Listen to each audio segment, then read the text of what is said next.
Baik, bismillahirrahmanirrahim. Assalamualaikum warahmatullahi wabarakatuh. Perkenalkan, saya Fajrul Jailani Bapak, NPM 192191073. Akan sedikitnya memaparkan mengenai hakikat belajar. Hakikat belajar gerak. Pertama-tama puji serta syukur mari kita panjatkan kehadirat Allah Subhanahu wa taala, karena berkatnya saya bisa dapat menyelesaikan makalah dan tugas yang telah diberikan.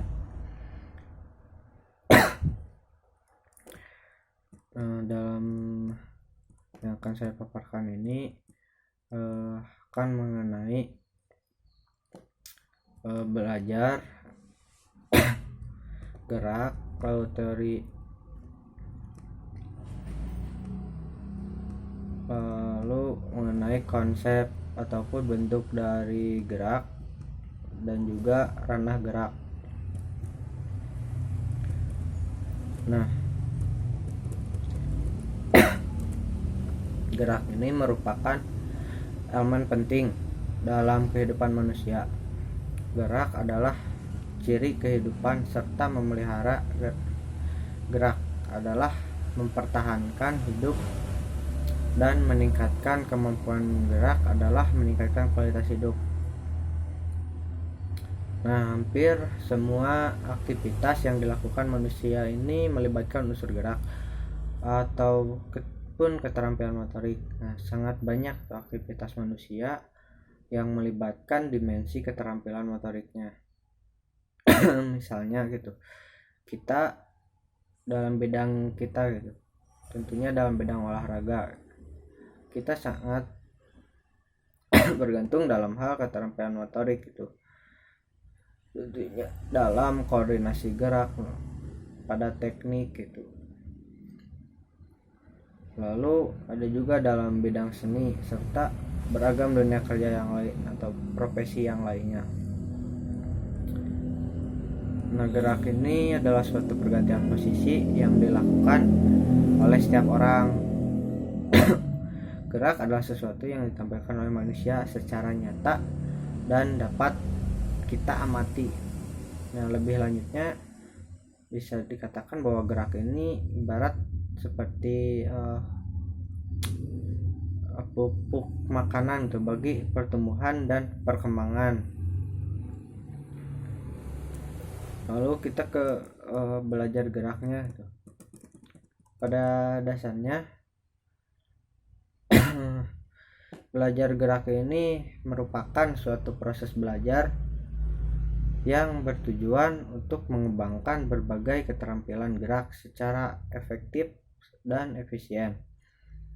Belajar gerak ini adalah belajar yang diwujudkan melalui respon-respon otot yang diekspresikan ke dalam gerakan tubuh ataupun bagian-bagian tubuh, yang merupakan sarana untuk mencapai tujuan belajar. Untuk menghasilkan sebuah feedback ataupun umpan balik maupun respon dari sebuah stimulus yang hadir dalam proses belajar gerak, diperlukan beberapa tahap pemrosesan untuk informasi yang meliputi identifikasi stimulus, lalu seleksi respon, dan pemrograman respon sebagai aksi. Nah, konsep dari gerak ini merupakan kemampuan gerak dasar dan kemampuan yang biasa dilakukan guna meningkatkan kualitas hidup. Lalu perkembangan penguasaan gerak terjadi sejalan dengan pertumbuhan fisik. Nah, pada masa awal dan pembentukan pola gerak dasar. Nah, pada konsepnya gitu, dalam gerak ini terbagi menjadi 3 kategori gitu. Tentunya ada lokomotor, non lokomotor, dan juga manipulatif. Nah, untuk lokomotor ini digunakan untuk memindahkan tubuh dari satu tempat ke tempat lain atau untuk mengangkat tubuh ke atas gitu. Contohnya seperti melompat ataupun loncat. Bisa juga dengan berjalan lalu berlari, bahkan skipping gitu. Seperti itunya. Contohnya seperti itu. Nah, untuk kemampuan non lokomotor ini dilakukan di tempat itu tanpa ada ruang gerak yang memadai. Kemampuan non lokomotor terdiri dari seperti menekuk itu, meregangkan, lalu mendorong dan menarik, lalu bisa dengan mengocok dan lain sebagainya. Nah, untuk kemampuan manipulatif ini dikembangkan ketika seorang anak itu tengah menguasai berbagai macam-macam objek contohnya. Nah, kemampuan ini lebih banyak melibatkan tangan dan kaki, tetapi bagian lain dari tubuh kita juga dapat digunakan itu. Pola-pola gerak dasar berkat pengalaman gerakan pada masa kanak-kanak akan menentukan kualitas gerakan, karena pada masa kanak-kanak selalu didorong bergerak dengan pola gerak dasar yang benar. Langsung kita berbicara mengenai ranah gerak gitu. Nah, dalam ranah gerak ini gitu, pertumbuhan, perkembangan, dan belajar melalui aktivitas jasmani akan mempengaruhi ketiga ranah dalam pendidikan. Yang pertama, ranah kognitif, yakni ranah yang menyadari gerak.